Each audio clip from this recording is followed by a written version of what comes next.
Paul Daner, Mark Salafo. Kick off the weekend, all right. It's the Growler Friday show. It's Who Dey Light. All right, welcome into the latest edition of Who Dey Light. Paul Daner Jr., Mark Salafo here with you. What's going on, buddy? It feels good to be back here on a Friday. You know, we've had our live show. Our cadence was off for the draft, but now we're getting to settle into the post-draft mode and get back to business as usual. Yeah, I was going to say, everything has felt off and different here over the last couple weeks. This is our chance to settle back in. Routine Friday, big weekend ahead of us. It just feels comfortable, a comfortable slot for us. I like this. Yeah, we get to breathe a little bit after all that draft coverage. I'm sure that was a little bit more stressful for you than it was for me doing just an extra podcast a week. You had to do all the walkout shows and like 1,000 articles and stuff. How are you feeling personally now that we're through the draft? Have you started to wind down at all? I'm recentering now, feeling a little bit better. This is kind of the last couple of days. Yesterday and today are as close as I've felt to being a little back to normal, but it's not only that. Talking to a lot of the scouts and stuff last week, there's a lot of, okay, you guys must be feeling so good, and they're seeing their families again, and they're like back to real life after crushing it. But like, I'm not there yet, so they were already there in the relaxed mode, and I was still like, well, we had the show on Tuesday. I had I've got this story on the vetting of Jermaine Burton that's up now that I was kind of working on. I got one more Scouts background story that's going to be coming out. So I needed to get all of that out before I can kind of relax. And between that being kind of done and having us back in our normal time slot, everything is back to normal. We're all back, and we can hit off-season mode. This is which is what we're built for here over at Who Dey Light. Yeah, it's going to be a fun summer for Who Dey Light. It's going to get weird, but it's going to be fun, and that's what's important. That is what's important. We've got a lot to get to. We, of course, have a lot of your Bengals questions that we're going to go through. We're going to ambush. We gave you guys homework a couple weeks back, and it got lost in the shuffle a little bit, but we're going to break out today. The Bengals baptism. You guys were great on that. Shout out to everyone that sent in ideas for how someone who wants to become a Bengals fan should be baptized. So that'll be an important segment for us. There's a lot of weird, very Who Dey Light-ish Bengals news that we're gonna have to open with here. We got the field, we got jersey numbers. There's all kinds of stuff going on. So we've got a lot to get to. Yeah, those are fun controversies to have from the fan standpoint. There are some franchises right now, like Pittsburgh. They're like, we have two quarterbacks. We don't know what to do with them. Maybe we'll make one return punts, and that's what they get to talk about this week. Bengals fans, we get to talk about the field. We get to talk about jersey numbers. These are good problems to have. Great problems to have. All right. So let's kind of dive in here for a second. First of all, reminding everybody, if you have questions that you want us to go through here, you can send them to thegrowlerpodcast@gmail.com, and we will read them. We may take them in. We may talk. We may not. But we love everyone that sends us questions. We get to as many as we can, and the ones we can't get to, we put them in the bank, and we get to them when we get weird in the summer, which is here basically. Yeah, we're getting there, and we do have some weird stuff that we'll get to this summer for sure. Keep sharing the show and telling people about the show. We talked to a lot of people at the live show that have been sharing it with friends or coworkers, and that's always cool to hear. So keep doing that. Subscribe to the YouTube. You'll get some of those shorter interviews too that you've done that were up there. I saw some of those that were great. And all the old episodes that you guys have missed, you can catch those on YouTube too. You can see my background, which is going to change eventually here soon. But I get a lot of feedback from our YouTube people about where I'm recording our podcast because they think I'm in a closet, which ideally that would be a great podcast studio space. Unfortunately, I'm just in a basement, but I've gotten closet and bathroom are the two that people think that I'm in the most. I mean, it does kind of look like you could be in a smallish bathroom sitting on the actual toilet. I mean, it could be. It does kind of have that vibe. If like I had my bathroom decorated and all of my office stuff. I like the idea. My own executive suite. So how do you feel about our controversies this week? Yeah, let's get into our controversies here a little bit. Let's start with should we start with numbers? Let's start with jersey numbers, right? This was kind of out there as an issue. We got the new jersey numbers are here. And everybody thought, look, this is gonna be great. 513. You can have Jamar Chase, T. Higgins, Jermaine Burton, who was 3. Jay even wrote about the numbers and the potential, and then Burton's 81. Everyone's like, oh. And Irv Smith's number, like, it just feels very disappointing and such a missed opportunity. And why can't he get 3?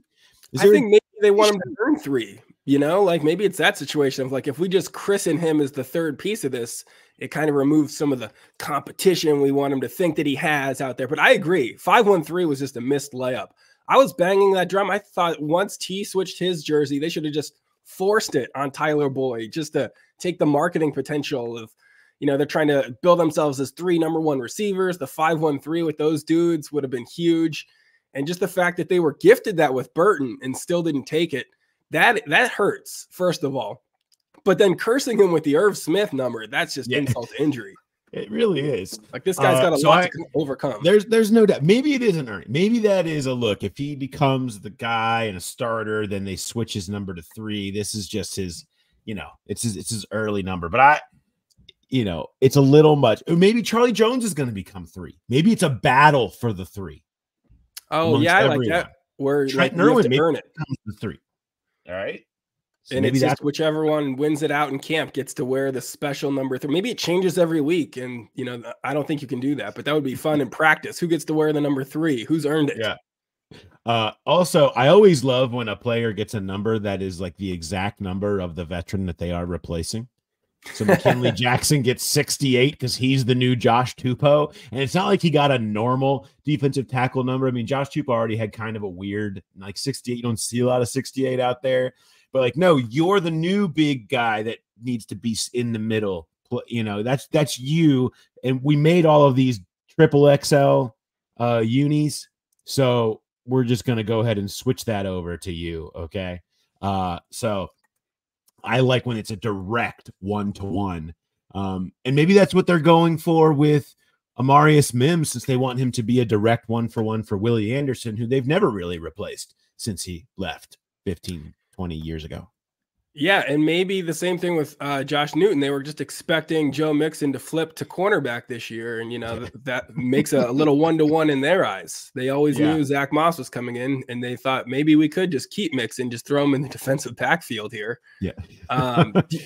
You like Mims at 71? What's that? 71? Do you like Mims with 71? I like the idea of tradition, and Willie signed off on it, and he says, let's go put him out there and let him be the next legend at right tackle. It's a lot of pressure to put on a guy, but I like it. I like that it was basically signed off on by Willie. So kudos on that. That's the numbers, but really that's kind of a secondary controversy because what everyone's really is talking about right now is this, and that is the field, the new field, right? It was time. It was time for a new. This is their opportunity to make some big changes with the new field, and I like what they've done. It's innovative. It's different. Yeah, I think in a lot of ways, staying the same is the new change, right? It's kind of everyone's changing and trying to be different. You know how you change? You stay the same. That's when you zig when everyone else is zagging. Is just stay in the same, stay in the course. But here's so if you've seen this, you know, there's like you can get the side, you get the side by side. If you're watching on YouTube, I have it up here. But if you're just listening, I mean, they're side by side of the new field and the old field next to each other. You know what it reminds me of? This highlights. We still get these in our house, and these were they still make new highlights. New highlights, yeah. This is the Tune episode. This is the Tune edition here. Tune-tastic timelines.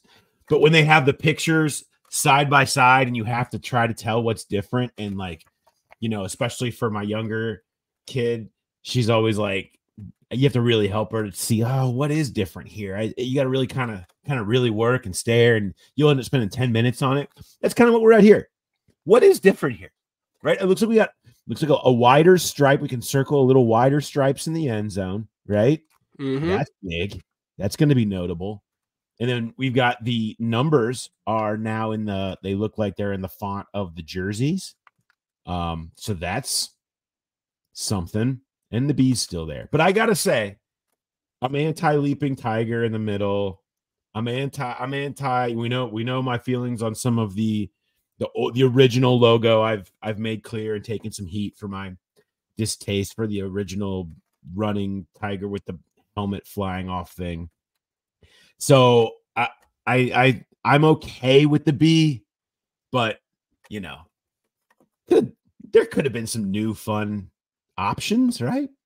I mean, looking at these two, yeah, you're right. There's just not a lot of differences. Maybe on the word new on the field, that's a big clue to me. I feel like bold even move your to kid put could new take on that. there. Yeah. Yeah. It's Just true. to put that right Should have on the used field. Comic there. Sans for that, I think. They should have. They blew it. But yeah, really, I mean, Leaping Tiger is the one that I saw the most come up with the fans. That never really did much for me when I saw those mock-ups. You know, maybe the Bengal head, like that could have been fun. But what else do you have in mind? What else are you thinking here? Because I don't have a huge problem with the B. I love the end zones. The end zones are very unique. They've got that. The stripes are what make their uniforms the best anyway. I don't know that they needed to do anything huge here. You know, I'm fine with the B, but where would you have gone with it? No, I'm fine with the B. You know what I like, and this would be totally stealing. I love the I for LSU, the tiger eye in the middle. I think that's one of the cooler midfield logos. You can't directly steal from LSU, especially when you've already stolen two of their best players ever. I'm not against it, but I do think if I was thinking of some things that look unique, that's the type of thing that maybe they just put Burrow's face. Maybe that's what it is. It's just Burrow's face. Hey, you talk about intimidating. You walk out there and there's Joey B, but give him put the shot of him with the glasses and like some weird hat that he decides to wear or something. I mean, I feel like be who you are. You're the Burrows. It's to forget the B, just put his face out there and go.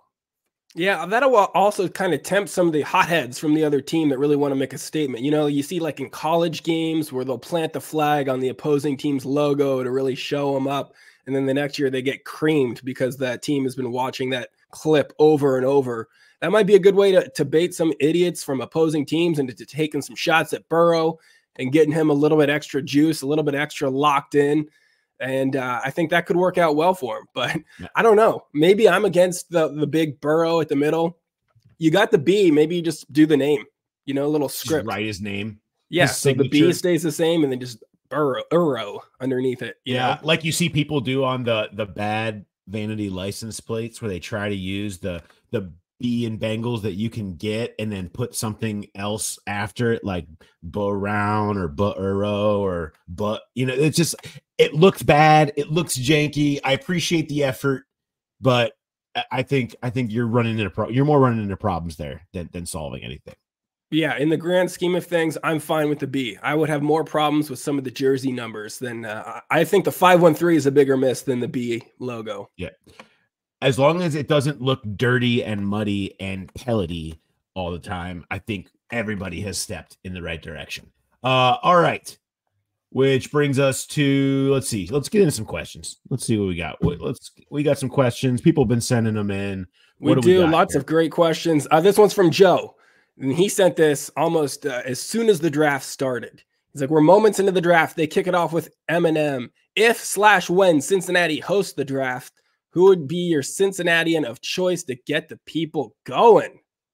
Oof. What Cincy celeb are you trotting out there to get everybody fired up? It's such a sad conversation usually. Here's the thing. Walk the Moon for me.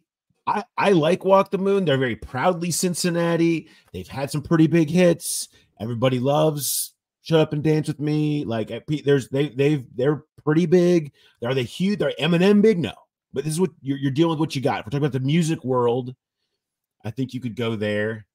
Maybe it's just Burrow. Nobody's gonna know Walk the Moon. Come on, that's what we got. This is the problem. This is an inherent issue. Okay, there's not.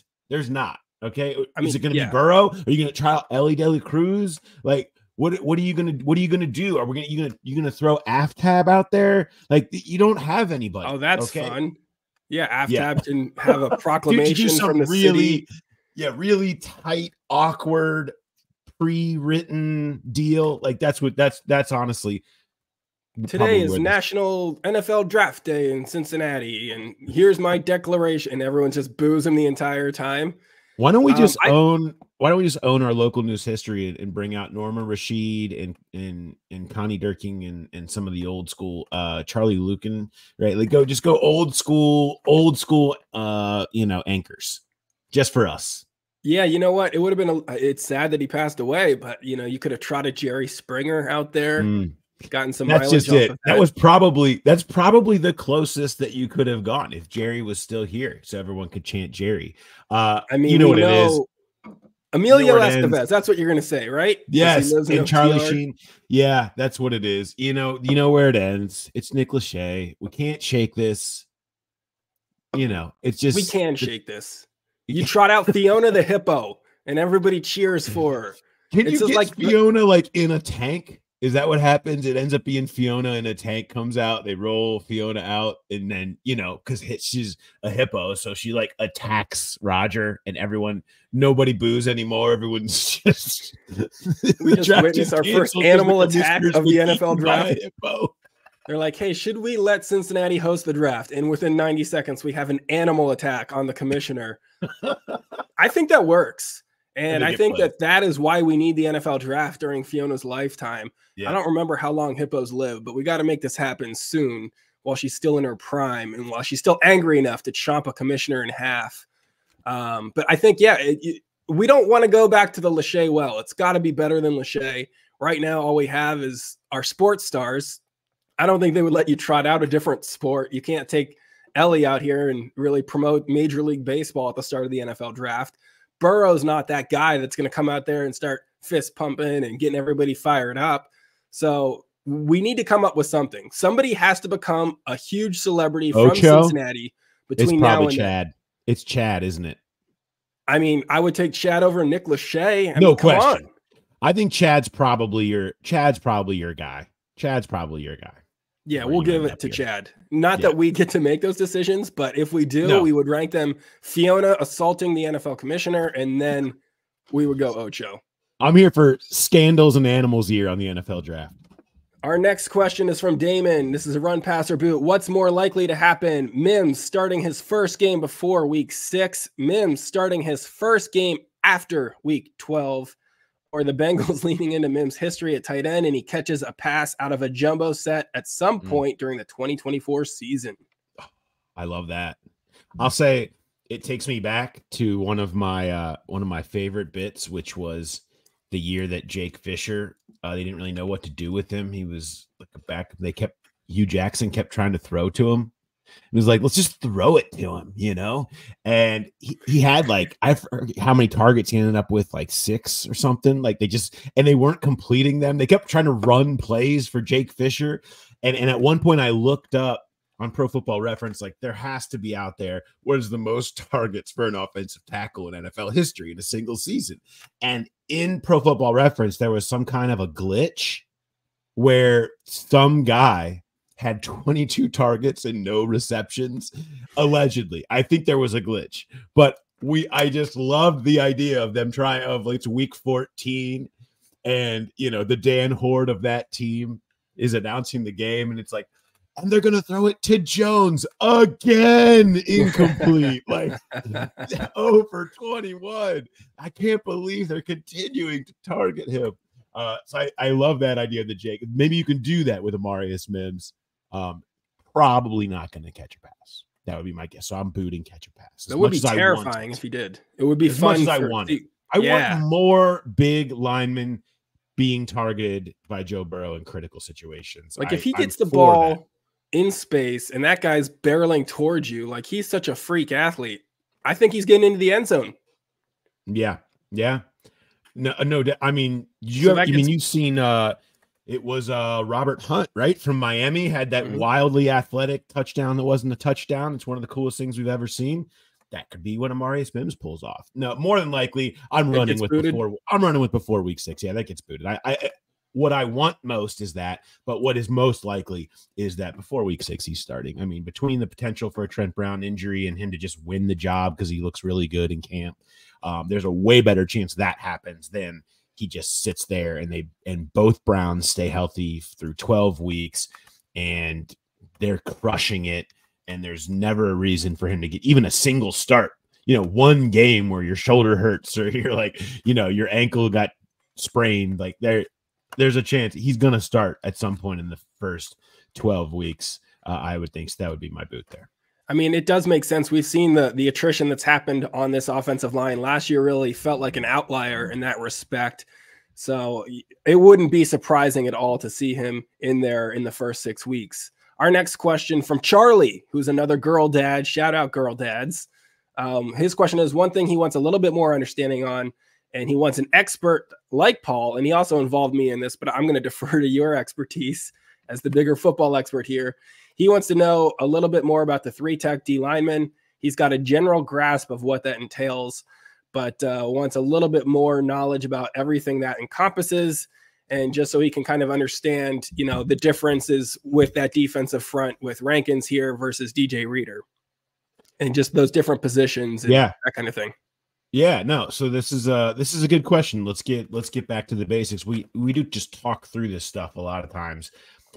You've got gaps. So you have the A gap is between the center and the guard. The B gap is between the guard and the tackle on the offensive line. So when you're on defense, you're lining up, you're trying to figure out where to fit in. And so there's numbers for each spot. The 3 spot is there on the outside shoulder of the guard and then, inside of the tackle. So the 3 technique is somebody that would play in there. Typically much more of a pass rusher, more of a disruptor. That's where a lot of your guys that of the Aaron Donalds, the Chris Joneses, it's where they come from. They're not as big. So the 1 technique, the guy, basically the nose guard, old school nose guard, you're bigger, sucking up 2 gaps, holding like a boulder, and so you're letting your linebackers go in behind you to make plays, is more of that guy. The 3 technique is more of the disruptive, can really move everywhere inside of there, and that's McKinley is a true 1, a big giant boulder type. Rankins can kind of do both. Sheldon Rankins is, he's pointed out that points in his career he's played more as the inside guy, and other points he's been more of the pass rushing 3 technique. So his flexibility is nice there, but he probably leans a little bit more towards just pass rushing 3. Jenkins can do both. That's part of the allure of him, but he's probably more of a run stopper type, even though he's not as big. He's super strong, but again, flexible, can do both. And BJ Hill's probably more of a 3. Those guys are in that 6'3", 305, 310 range. They all kind of typically have that traditional size. Anarumo loves flexibility. Like he loves that guys can do a little bit of everything. He doesn't want to feel painted into, okay, 1 technique, 3, but you got to be able to play everything. And there's different things that you can do in different spots. So, but those are kind of the main core different body types and where they typically go in like a base setup. But that was the best part about DJ Reader. He was kind of a 3 technique and a 1 technique's body. Like he did a little bit of everything. He was massive, but he always pushed the pocket. He gave you disruption. He could kind of do a little bit of it all. And it changed the math for what Lou could do with everybody else, because he was kind of doing 2 jobs at once and taking up 2 gaps every play and being amazing. So that's what you lose. And they're trying to basically replace that with a collection of these other guys that kind of do a little bit of everything. I guess my question on that is, we've talked about this before, about how predictable this offseason was for the Bengals. They had clear holes. They took different plays to address them. Maybe one of the biggest problems that fans had was maybe not spending that money on Reader or kind of filling that role. They made a few good picks in the draft. Overall, though, with the development of some of these younger guys, do you think the defensive line can be better than it was last year, even with the absence of a healthy DJ Reader? Yeah, absolutely. I think what you potentially get from Miles Murphy, what you potentially get from Chris Jenkins to just add, they just needed more depth. They felt thin, and that could happen. Injuries can cause that.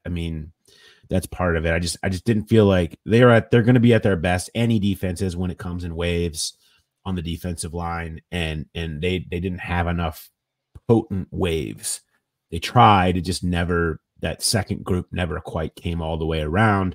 But I think they're potentially more set up to do that this year, particularly with, the addition of Jenkins and Murphy as prominent pieces of the rotation here.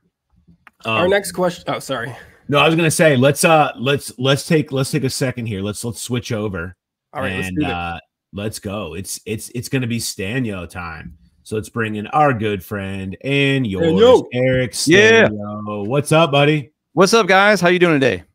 Doing great. Great to have you here. Of course, Eric Stanyo, #1 real estate YouTube channel in Cincinnati at Team Stanyo, SZTANYO. Find your home, strengthen your family. Great to have you here joining us. You got some Bengals questions for us here today? Good to be here. Yeah, I got a question for you. It's awesome to be down at the live show with you on Tuesday. Good job on that. Great to see you. Yeah, we brought out some of the clan. That's right. Okay, so yeah, my question, super pumped with the draft. I thought they did a good job of, drafting for both the team now and the future. Pumped about it. My question is, with these guys, it's like a life-changing decision. Their dreams come true. You hear it in the phone interviews that you have with them after. It's super fun to hear. You see it in the living rooms. I always like doing that on the draft, is just like seeing who's around these people. So my question, they've got all the football stuff coming up, the rookie mini camps and OTAs and training camp.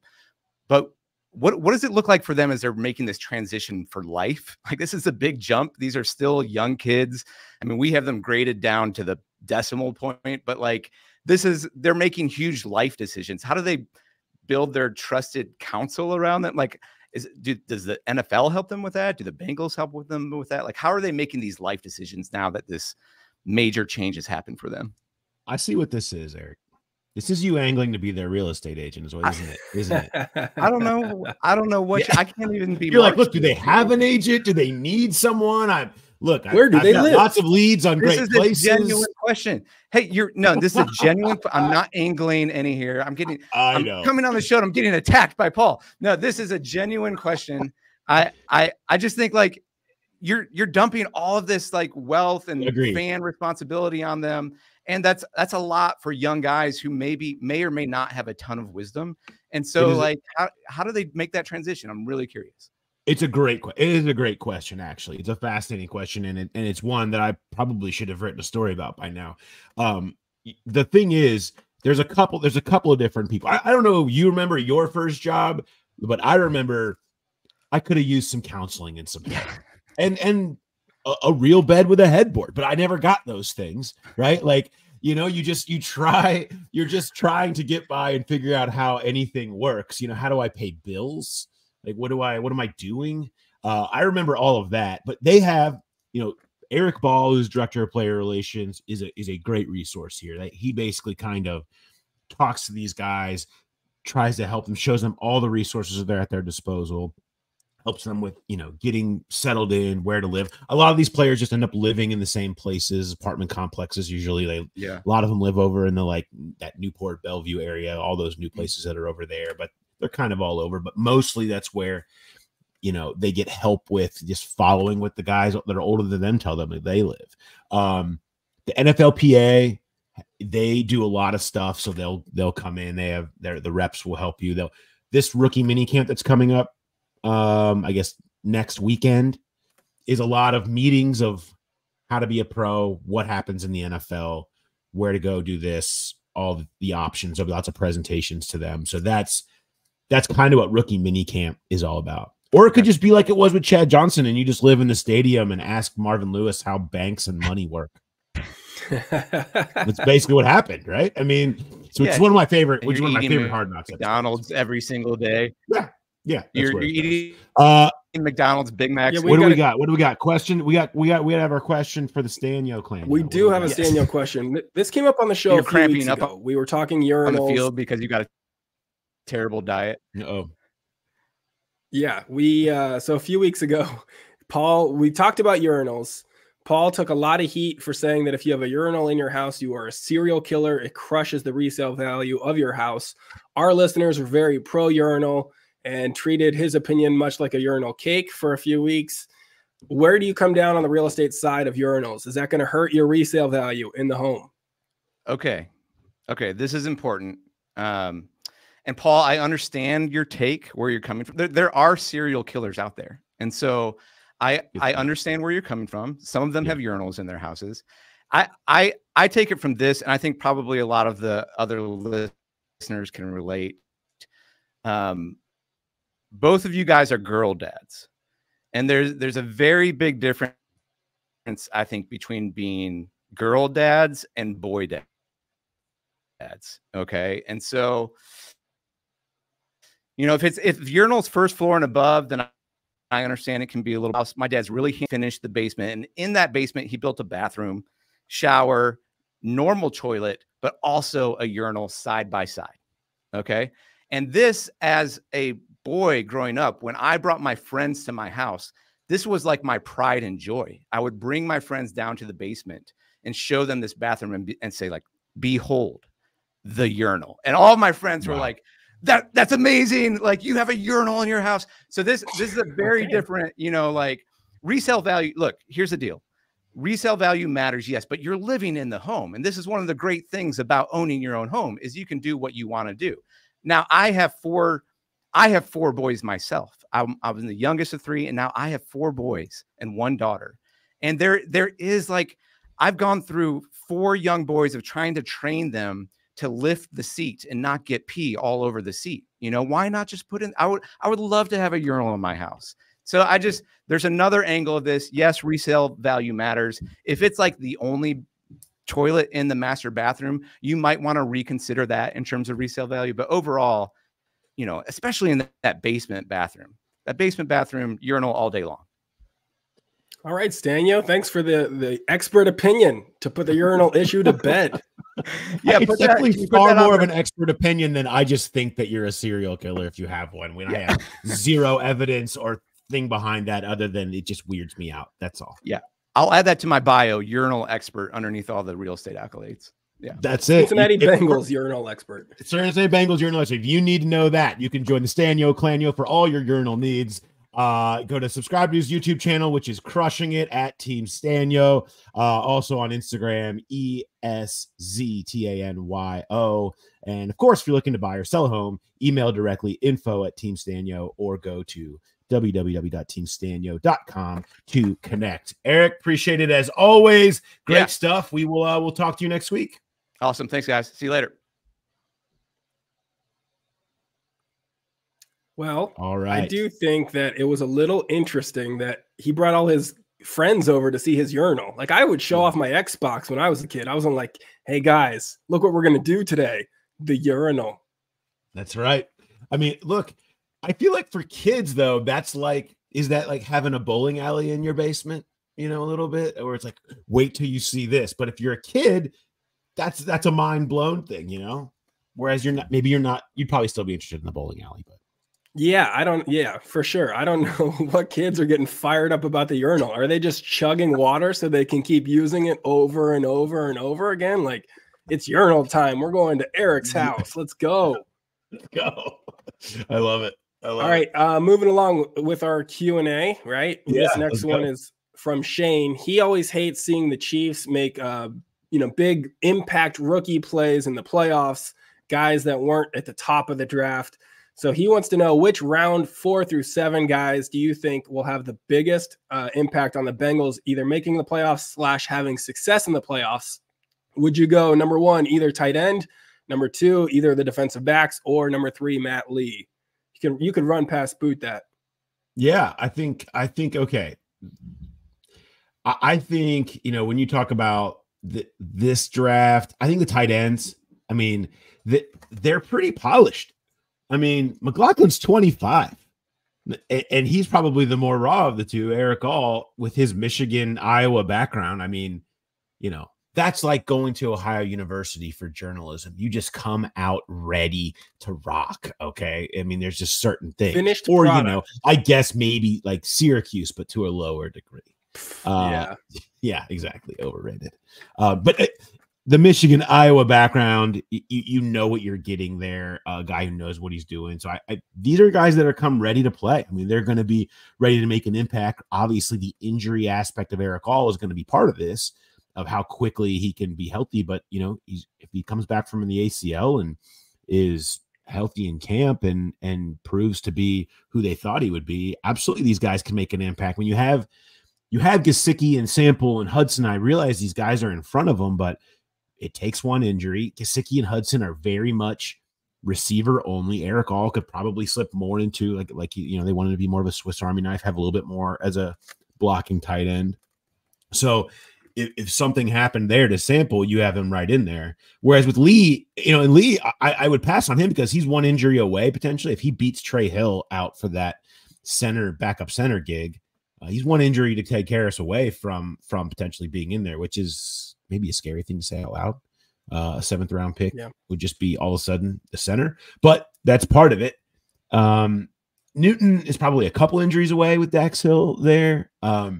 And DJ Turner, whatever happens, he can play inside out, but so he's not probably as close to having an impact, but so for me, I think the tight ends are pretty clearly the ones that could have the biggest impact on day 4 through on rounds 4 through 7, I should say. Which is a real vote of confidence in Dax Hill from you, right? Like if you think that he's going to be securely in that either starting role or first backup, and it's not going to flame out this experiment, you're pretty confident that he'll be a solid cornerback, even on the boundary. I don't think he's going to flame out. I mean, first of all, I think he would excel as the starting slot. You just have Mike Hilton in front of him. I think that he would be more comfortable there. We'll see where it ends up, but I think he's a very solid 4th corner to have. And there's a lot of good things, and you'll read more about Josh Newton in some of the stuff I talked to the scouts about. I think there's a lot to be excited about with him. But I don't think he's going to come in and have the type of impact or presence that Dax Hill can, even as a 4th corner or 5th. I mean, Josh Newton's got to fight his way up the depth chart. So I would boot him there. Which it was always kind of that was the most confusing part of the offseason, I guess, for me, is what do you do with the Dax Hill stuff? They made it pretty clear when they signed 2 safeties how they were feeling about him. That's when you tried to fire up the trade talks and get him out of town. You just won't let it go. You just won't let me go on this. I'm just saying, I just felt weird. Yeah, he's too talented to not have any role. And I hope that it works out. I know he played a lot as a slot corner. Hopefully he can move to the boundary. And, I think he's a talented guy, super athletic, and I want him to be a contributor on this team. The thing that worried me is that when we talked about the draft even before, like our last show, we still didn't know where they were going to go round 1. It wasn't off the table with a round 1 cornerback, and that would have changed this conversation materially, and they probably would have followed your advice then and moved Dax. But the fact that they didn't, I guess that has to be a pretty strong vote of confidence in those top 3 corners they have there, right? Like, they got to feel pretty good about it.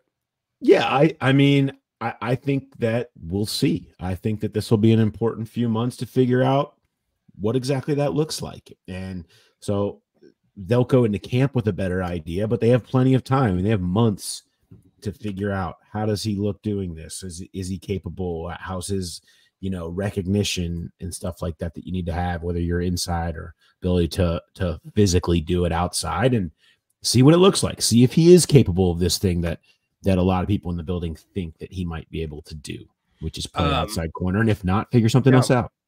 Right. That makes sense. That's with that question, it makes sense then to boot Newton. The thing that worries me is that he would have to play a role by default in that at some point, just if the Dax stuff isn't working out. We have an ambush question here from Matthew. Are you ready? This is very personal to you. It's ambush time. It's ambush time. Okay. We could have this one. At least it's not as bad as somebody from your deep inner circle really coming for you. I'm not going to read a last name, but this is just from Matthew. But it's very specific to your taste. Paul's given total control. Oh, this is another run pass boot, but a Paul-centric one. You're given total control of the Pro Bowl selection process each year. However, once a year, while you're trying to enjoy a meal in public, a bald Bengals fan approaches you and says hi and rubs your head without permission. The man fades into the mist after each annual head rub. Paul does not know this fan, and it happens like clockwork before each Pro Bowl, like some weird tithe for his omnipotence. In this question, or in this scenario, Paul's powers are great, but so is the cost. The next scenario is you're able to view classified alien documents. You cannot tell anyone, not even Mo, not even Joe Burrow. And then your third scenario that you have to run past or boot, you get to replace Jeff Probst as host of Survivor. but your microphone for every episode is the broken microphone that made him sound like a stroke victim on that one episode of The Walkout. You get to be the host of Survivor, but now the world thinks you have a lisp. Boy, y'all are going deep on me here. This is, I think I have to run with being comfortable with getting my head rubbed. It's just one time. I know it's coming. I can be prepared. I don't want it. I'm obviously very much against it. However, I will take the Pro Bowl power and allow someone to show up in public and rub my head once. I can be more prepared for that. What is the fun of knowing the alien information if I can't tell anyone? The conversation is the best part. I can't hold a secret like that. I'm not capable. And so I don't want to put that on myself. I have to boot that. I can't know that and not tell anybody, because what happens if I do tell someone? I probably get killed. Yeah, like, I assume that I'm just whacked. Yep. I think that's 100%. This fan has probably got safeguards in place for your execution if you subtly violate the rules of this run pass boot. So for your own safety in the future, your family, it makes sense for you to boot that one. Have to boot getting killed, because there's no way I could just hold on it. Now the stroke victim, Mike, I don't know. Like, I feel like I would love to host Survivor, and I really feel like I don't even care how I sound. And I feel like the people, high production value, big time show, top ratings on CBS, they'd eventually fix the mic, right? Like, that's embarrassing for them, not me. I don't actually sound like that. So I'm tempted to say, but under this, they just never fix it. I'm to believe that they never fix the microphone. Which seems like something they're doing intentionally, because people in the production side of things have a grudge, an axe to grind with you. Maybe it's how you treat people behind the scenes, but they're like, hey, we know this is wrong, but this is intentional. We're trying to make this guy look bad now. Kind of like an Ellen DeGeneres thing where the staff is just furious at you. You're too mean, Paul. And it's even worse. Rumors start to circle. Why do they hate him so much? What does he do? But there's nothing. So it just turns into internet rumors that get worse and worse and worse. So would you rather die a public humiliation death, even though you're alive, or an actual death? Is kind of, I guess I'd rather live. I guess I'd rather live and host Survivor and have people talk trash about what I do to the staff. So that's my pass, and I'm booting the alien documents. I don't want to get murdered because I can't hold that in. It is interesting to me that when people do complain about little sound issues. I know there were a couple of YouTube comments from the live stream that were a little frustrated with some of the sound from the live show. But to me, it's like, how many episodes did you put out last week? Like, there was a ton of draft content out there. It's a free show, and once you started listening to that, like, it does, some of the background murmurs kind of fall out, and you kind of just heard what Mike Potts had to say. But some people just don't tolerate any sort of sound discrepancy. So I don't know. That would be a tough cross for you to bear season after season on Survivor. Like, you're not going to get away from that. Yeah, there's no question. So we're picking up some homework now. Some of the homework that we've assigned our listeners and by the way, we do need to come up with a name for them. We've heard that too. I don't know what we're calling your listeners. Growlers seems too easy. Somebody on YouTube said the drunks. That's not the drunks, because that's not going to work. But maybe that's the next homework, is what we call our listeners. Yeah. I mean, there's gotta be somewhere we could go. I mean, We'll work on that. That's your homework. Your next, while we grade this week's homework, give you new one. What should the group of people that listen to the show be called? There's got to be a good name here. And I feel like we're at a good place with our nicknames. Did we talk about that on the live show, or is that after the live show? After we stopped streaming, maybe we talked about. I think it was after. So to kind of take the next step in this, we had so many great submissions for the Brown nicknames of our, I went Brownstones. I think you were Brown Bears. We had the Brouncers, which was a great submission. And what was the current? Oh, the Smash Browns was the current champion. Smash Browns is the current leader in the clubhouse, I think. Now with the Mims pick, you're adding another 6'8" giant freak of an offensive tackle. You got to kind of incorporate him into this, maybe, if at least until Brown is declared the starter on that right side. So how are you amending the nickname here? Ted Karras suggested the Cincinnati Skyline, which was also a submission that we got to our show. minutes after the pick was made. So I do think that Ted might have a burner email out there that he's using and submitting stuff to our show. Another submission we got is the Great Wall of Burrow. Not my favorite, but I appreciate the submission. The one that I do like that we got was the Tall Stacks, which pulls a little bit on the Cincinnati history. I could maybe get behind the Tall Stacks, but I think we still have some work to do there with that nickname trio. Unless you're sold on Skyline. I don't mind. I mean, certainly everybody loves Skyline. I'll probably be eating there tonight. Okay, don't go too far in that until they sponsor the show, and then you can talk about how much you love it. You're going to eat there tonight. Yeah, but I mean, I love the idea. Let's really dive into this riverboating history here, okay? Rivertown, Tall Stacks. Let's get behind. I'm all for that. Everybody knows about the Skyline thing. Like, everybody knows about that. That's great. Do you really know about the history of riverboats? Okay, let's talk about Tall Stacks and the Tall Stacks Festival. Let's get that back into the mainstream. I think that's where you go.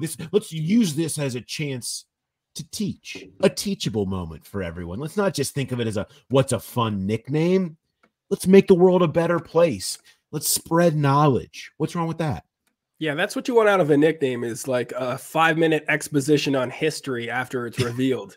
A nice explanation. That was my problem with Brown County too, because like they heard that and they're like, oh yeah, that sounds cool. But everyone that knows there is a Brown County is like, actually, we have a Brown County, and here's the county line, and it goes right up to Claremont, and here's the things that are there. Not a whole lot. Like, we don't need a whole backstory with our nickname. Smash Browns sounds cool. You know, like, that's easy. Brownsers, we understand it. So I don't think that we're there. The Great Wall of Burrow, you know, it is the best offensive line he's probably had, but I still don't feel like that's the way to go. We can do better. You end up talking about China. Are you going to have to be like, well, what people are going to say? Well, what does the Great Wall of China have to do with the Great Wall of Burrow? Is it just about walls? And the next thing you know, you're in that part of history. That's uncomfortable. So I think at this point, work in progress, but I'm team Tall Stacks right now, just until something better comes along. Okay. But more homework.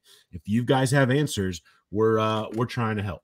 The next one that came across was our fan baptism ideas. This came up because I was at the St. Louis Funny Bone, and we had our Growler fans that were there, the Dey Light table of Bengals people that were cheering. So we got into a little back and forth during the show.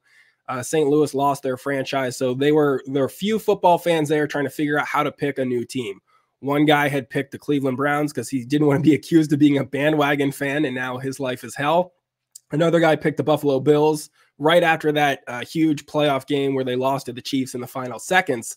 But he paid the price as a Bills fan, and he did the leap through the table, so he felt like he earned his place as a Buffalo Bills fan, which kind of spurred this idea. What would be the equivalent for the Cincinnati Bengals fans? There's going to be a lot of people trying to jump on this bandwagon during the Burrow era. We've seen what he can do as one of the best players in the NFL. So if we pick up a lot of these bandwagon fans, what do they have to do? What's the price to pay to kind of be initiated into the fan base and not get that bandwagon accusation? Our first baptism idea was from Tony. His was that you should have to teach the icky shuffle to somebody. So you don't just get in by learning the steps. You have to teach a stranger. You got to show up at a Kroger or Jungle Gyms or a Gold Star and teach them. And so it's like you're passing on the icky shuffle to another person. How do you feel about that baptism? Like that. I just think, I agree. I think you go to a grocery store or Kroger, wherever, and the first person you see in Bengals gear, you do an icky shuffle with them. Maybe that's it. Or maybe there has to be 11 people, like a team. You have to put an offense out there, 11 icky shuffles, or 5, and you can go true Bengals knowledge here. 5 people, one does the icky shuffle, and everyone else does the SWAT team woo-woo circle that they used to do in the Super Bowl year. I think an important switch that we have to make here is you can't, right here, they're asking for you to teach a stranger that. I think that's a problem. In these days of TikTok, if you go up to somebody walking out of a Kroger with a phone, you're like, hey, can we do a little dance video? They're going to like smack you in the face. Yeah, also you can't spring that. So you've got to gently approach people, recruit people for this video. You can't just catch an old woman walking out with her groceries and be like, hey, can I teach you how to do this dance? Like that's going to be bad for the fan base. We don't need that. Our next idea, this one's from Corey. He proposes that the Cincinnati Bengals baptism requires the consumption of a Houday Sundae. Now, this is your Houday Sundae. Your base is Graeter's black raspberry chip ice cream. Then you have to add on some Frisch's tartar sauce, some Glier's Geta, Montgomery and barbecue sauce, La Rosa's pizza sauce, and then a little Skyline chili to top it off. The 6 Cincinnati staples is your Houday Sundae. We shouldn't make people do that. I'm not going to make them do that, but maybe if they feel they want that to feels a prove little it to too themselves. like could you just maybe you have 24 hours to eat one of each individually or something, or I like that better. Why do we have to pile them all together? You're ruining the individual nature. And making does it have to be so torturous? It's bad. I mean, I think this would be worse than jumping through a table. Just the mix of these flavors and what it's going to do to your stomach. You jump through that table, you're getting up. Maybe you're a little sore, but you're walking away from that. You eat this Houday Sundae, and you're probably out of commission for a week. Yeah, no, and there could be doctor's visits involved. Like you shouldn't put all of that at the same time down in. I think you give 24 hours, 12 hours for somebody to have, or a day where they have to eat all of these things in some capacity or go to each place. Maybe that's it. A little tour. Yeah. That's and fine. I was just riffing the idea of shotgunning the can of chili, and somebody like that of adding in the beer bong. Maybe you're doing a beer bong of the chili, but that's still just chili. That's not all of these things together. Yes. And, I still think we can do better than just beer bonging a can of chili. Our last idea that we had submitted, at least for now, is a true Cincinnati and Bengals fan baptism has to take place with a ceremonial dip in the crystal clear waters of our own Ohio River. That's from Charlie. How do you feel about the dip in the Ohio River? Do not get in that river. I don't want anybody to go in there. It's not worth it. It's not worth it. Like you come out a different person. Yeah, and you end up like you feel, what is that I feel on my leg? Oh, it's a body, right? Or like there goes some skull fragments, right? And next, I don't want anybody to be getting in the river. I just feel like we shouldn't be doing that, and so I'm not going to promote that on the show.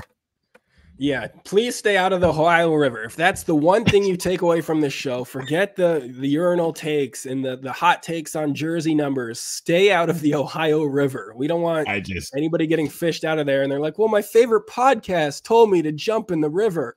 That's not what we're about here. That's not what we're about here. We do have this discussion in my house a lot because my wife contends that never you don't have people just throwing bodies in the river and then I just send every time a news story pops up, guess what they pulled out of the Ohio River?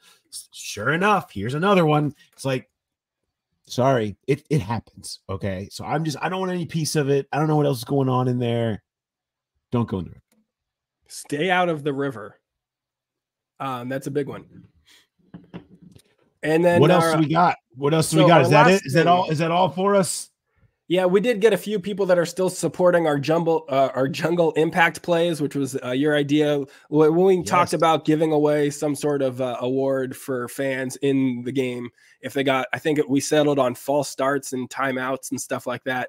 A lot of movement. People really like that idea. I don't know how you can move it past the podcast stage and get it integrated into the stadium.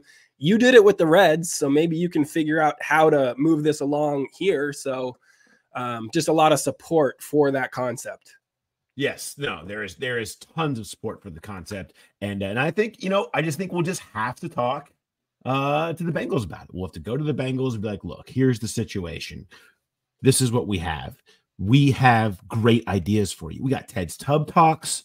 We've got this whole thing with the strikeouts for whatever it's Coney's or whatever it's going to be. We've got a lot of ideas, and I hope that they're making their way. I know some of y'all are listening that work over there. Make sure these ideas make their way through. All right. Well, before we move on here, we got to talk to you a little bit about our good friends at 2D Heroes. www.2D heroes.com. Mark, did you ever have any like like wrestling action figures. Oh yeah, all sorts of wrestling action figures. Who could grow up in like the late 90s, early 2000s and not get on board with like the wrestling action figures? A little Rock, a little Undertaker. Warrior. I was a big Ultimate Warrior guy personally. And you could get him and like his arms could shake the ropes. Like it was still early days of action figures. They could only do so many things, but I was big on that. Now though, thanks to 2D Heroes, they can take your action figures, your old Ultimate Warrior or Hulk Hogan or whatever you have, or some Star Wars figures or Frozen, like Elsa and Anna, like my girls have, and turn them into these. They're 40 inches tall. They're cutouts. And they're outdoor safe. They're waterproof. They easily hang on a wall, which is a couple of command strips. It's easy, fun, and it's great for a collector who has it all. Or they can make magnets for you out of these things. They can create these replicas for you. Go on their site, which is www.my2dheroes.com, the number 2, and look through them. There's tons of them in there, and they'll make it for you. It's a great. They're cheap. They're affordable. They are awesome. So make sure you go check out the website, the number 2dheroes.com. Get some today. Maybe you're Andre the Giant. I don't know. Maybe the let's see, who would have been another? Who was your tag? Do you have a tag team that was your favorite back in the day? Were you a wrestling guy? I was a big DX guy, so I liked the New Age Outlaws. They were a solid tag team to watch. The Rock. I think you're a couple years older than me with your wrestling references of like Ultimate Warrior and Andre the Giant and Ric Flair when he was young and not 70. I got in earlier. I was a little bit more of the new era. So I was more of the Rock. Mankind, Mick Foley. Mick Foley is, was one of my favorites as a kid. So it was surreal when he came to one of my stand-up shows in New York. That was weird to have that experience of. He did? Yeah. So instead of like, normally you're kind of surveying the whole crowd, and this was a New Year's Eve show in New York City. And I just see this hulking giant. I'm like, there's Mick Foley. Like, this is so surreal. So every time I would tell a joke, I'm kind of looking to see if he's laughing at it and stuff. And he talked to me afterwards. He was really nice. So I think I would go with like a Mankind, Mick Foley, big cutout. Maybe I'll put it on this back wall here. Next week, you'll just see the giant Mick Foley behind me. And there you go. Really kind of change up my background a little bit. I love it. That would be amazing. Well, make sure you go and check out my2dheroes.com. What's happening in the comedy world? I mean, Mick Foley's not going to show up in any of your shows this weekend, is he? No, I am blissfully off this weekend for some family stuff. And then I'm going to Columbus, May 9th through 11th. And then Robinson, Illinois on May 18th, which I've heard tickets are selling well. I don't know where Robinson, Illinois is, so I've got to figure that out before I get to this show. And then the weekend after that, I'm in Des Moines, Iowa. So it's a real big, all the cosmopolitan cities I'm hitting this month. Columbus, Ohio, Robinson, Illinois, Des Moines, Iowa. And tickets are also on sale. I'm going to Asheville, North Carolina in June, and Charleston, South Carolina. Those tickets are on sale now. I did have one question too from the live show that somebody asked that we did not get to. He wanted to know what the worst joke I've told on stage is. I think that is something you'd probably have to ask the people that go to the shows. I'm sure they all have a different answer depending on the night. But I will say the joke that I started with for like the first year that I did stand up was about my mom, right? So this is about, here's the basic crux of the joke. I would talk about how I got a flat tire. And I almost, here's what I had to do to fix it. My mom taught me how to fix a flat tire. It's 3 steps. You pull over, you stand next to the car, and you make a sad face. And that's it. And then somebody pulls over and changes it for you. Now, the reason that was my worst joke is because my first year of stand-up comedy, I would open every show with that. So like every show I get up and I'm like, wow, I almost missed the show tonight because I got a flat tire, and then went into my flat tire thing. And then I'd be at the next open mic with almost entirely the same audience. I'm like, I almost missed the show tonight because I got a flat tire. Here's how I learned how to, and I asked a veteran comic, I was like, is this hacky to just kind of open every show by saying I got a flat tire? He's like, no, keep doing it. Keep doing it. And looking back, it's a hilarious thing to say to a young comic because it is the most absurd way to start every show when you're not traveling. You're just in the same city for the same crowds. Yeah. And they're like, man, you got to get new tires every show. You really got to flat tires. How are you driving? Get those nails out of your driveway. I love the idea of you just constantly changing your tire. Like that people should pull up and you're out, you're in the parking lot, you know, you've got your car up, you're just working on it. Like you've got patches everywhere. You're just constantly working. Just lean all the way into the bit. Yeah, I just wear like one of those mechanics outfits, and you know, I'm just my merch table is set up in the parking lot as I work on my tire. It's like a real folksy thing. And maybe you hang out like on the side of the road about a half a mile from the comedy club for about 3 hours in the middle of the afternoon. Just kind of sit out there and pretend that you're changing, just to make it feel genuine. Right, just so somebody that is on their way to the show will be like, "Oh wow, we did see that guy, and we didn't stop to help him. He looked very pathetic." All right, let's. We got some dad life. Do you have any dad life? I've got a couple that we're behind on dad life because we've been busy doing other stuff. It's been a busy time, you know, and I did like. I've got a lot of anger built up towards Rudy, and I'm not even going to talk about that this week because I wanted to hear how T-ball's going for you. I wanted to hear how the T-ball coaching experience has been for you. I got to say, last weekend ended up with a pretty incredible T-ball experience, and it was Friday night. We were obviously at the stadium very late. We had the late picks and trying to crack out. I didn't get home till probably 2-3 in the morning. We had a 9 a.m. game about 20 some minutes away. You know, I was a zombie. But hey, you got to be there, right? So 9 a.m. before we were about to go in on Saturday for the full day of picks, get out there, and there was an umpire. I'm guessing maybe he did Red Sox Yankees the night before, is my guess. But I've never seen someone who takes 7-year-olds playing ball this seriously. I was approached at 8:55 as we had, you know, probably about 6 kids out, you know, warming up, throwing on the side.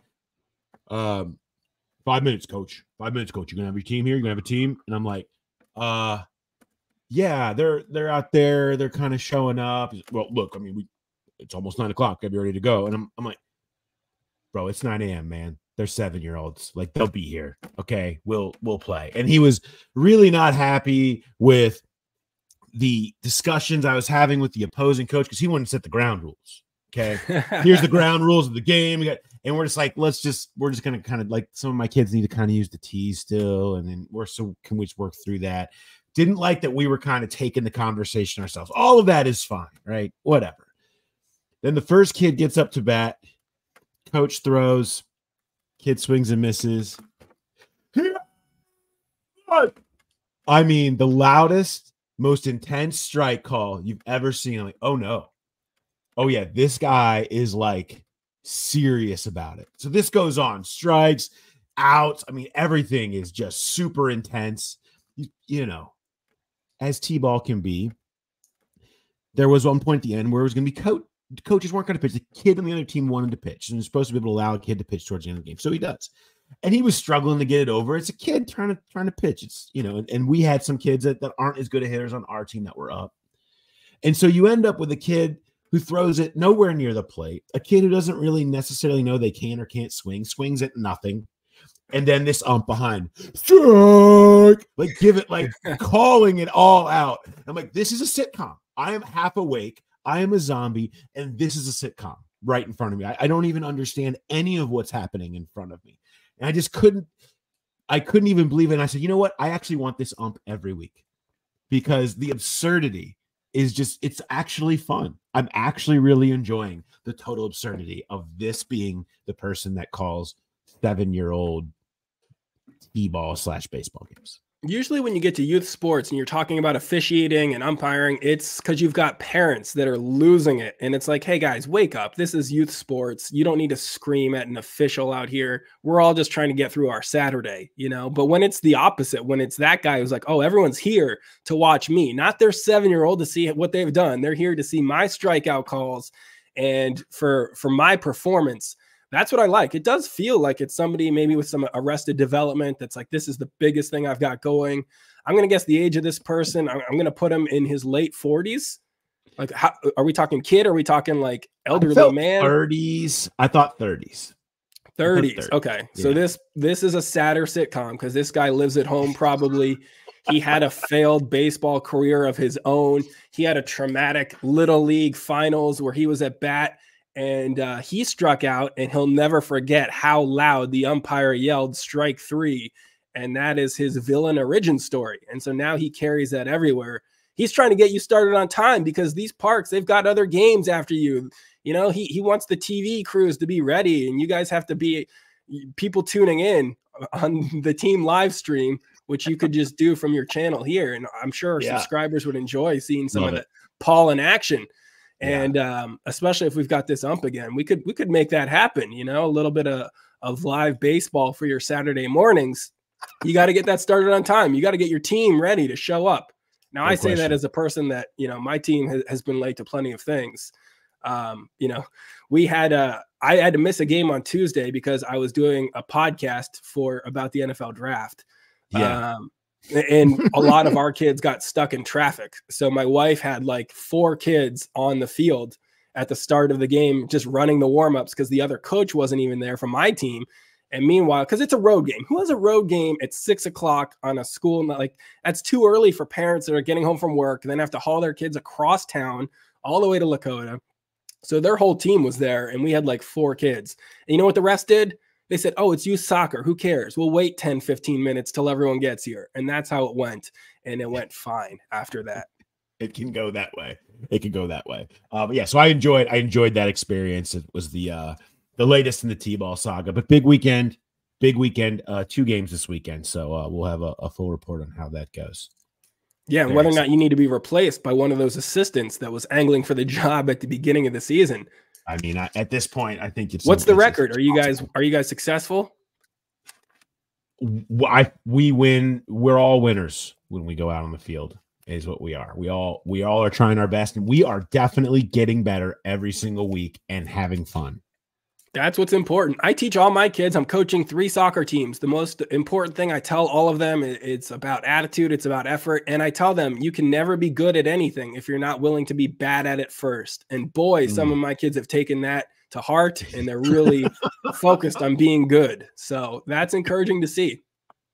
I am thoroughly enjoying it, but we'll see what ump shows up this weekend. And I'm looking forward to it. Looking forward to seeing. Yeah, that's our big controversy next week is Umpgate. We'll see what happens. Can't wait. All right. That will wrap us up here. Another great episode in the books. We are into off-season mode. Bengals OTA is going on, of course. We're back onto our schedule here next week. I think we'll get Mo back in the program. It's been a while. I haven't heard his thoughts on anything. We got a lot of alien stuff to catch up on, of course. And yeah, we'll talk football and things. You might have heard Mo on the live show screaming about the Knicks with me in the corner, but that's as close as he was with us last week.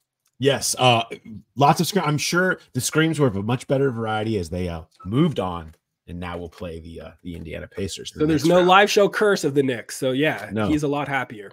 A lot happier. Love it. All right, thanks everybody for listening, and we will talk to you next time. Have a good one.